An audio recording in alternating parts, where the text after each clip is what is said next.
Hello. Hello. Idiot. We'll try that again, shall we?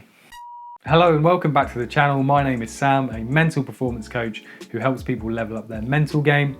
If you're someone who wants to get the best out of your brain, then do consider subscribing for weekly videos on tips, tricks, tools, and various other strategies from the field of performance psychology. Anyway, today's video is going to talk about one very simple idea that will help you fulfill your potential irrespective of your performance domain. So from working countless hours with various different performers in various different domains, it's become apparent that there's one key thing that prevents people from fulfilling their potential. And it's got nothing to do with handling stress or staying motivated and committed. It's actually something a lot more simple than that. Basically, when it comes down to it, most people don't fulfill their potential because they only experience their craft. Now let me explain this. Daniel Gilbert's fantastic work on perception and cognitive biases in his book Stumbling on Happiness offers a fantastic insight into experience versus awareness. And I propose this can be used to demonstrate why the majority of people don't hit the highest of heights. Gilbert's explanation is as follows. The word experience comes from the Latin experientia, meaning to try, whereas the word aware comes from the Greek haran, meaning to see.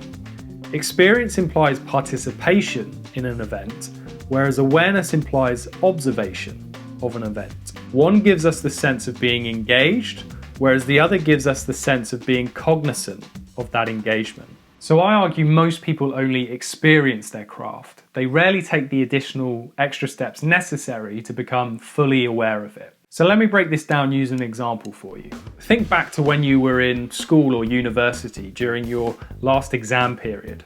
How many times would you go to the library and have absolutely no idea what you studied the day before? And this was despite the fact you were in there for 6 hours the day before. So in that example, you participated in studying, but you weren't aware of it. Because if you were aware of it, then things would have solidified, cemented, and you would have actually taken away key learnings at the end of the day. When we're just experiencing something, our brains tend to switch off and go into autopilot. So, those times in which you can drive to your workplace without even being aware of the different turnings that you need to make to get there. Or it could be those times in which you just jog along your regular running route without batting an eyelid or having to think about anything whatsoever. And quite rightly, your brain takes these breathers for situations in which you don't actually have to think through things at a deeper level. But unfortunately, this can lead to complacency within our specific performance crafts, whether we're an athlete, a musician, or a creative. We can get too comfortable and just experience and just go through the motions. So if you've reached a performance plateau in any of those domains, chances are you've probably fallen into the experience trap. Because we're told in society by various gurus to just show up. Well, what's the point in showing up if you don't actually know what you're showing up for? It's not enough to just put in the work. You've actually got to be meticulous in the actual mechanics of that work. Top athletes are aware of how and why they need to perfect that specific movement. And top musicians are aware of how and why they need to fine-tune those last few notes in the piece that they've been practicing. And top creatives are aware of how and why they need to spice up their vocabulary or sentence structure to stop their writing going stale.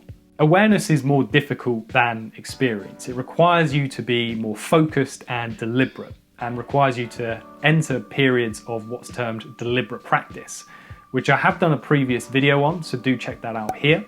And if you're really keen to make this transition away from experience to awareness, then I really do recommend reading Daniel Gilbert's book, Stumbling on Happiness, and also Anders Ericsson's book, Peak. And if you found this concept of experience versus awareness interesting, and you'd like to see another video on the actual kind of how of building that awareness within your craft, then do comment yes below.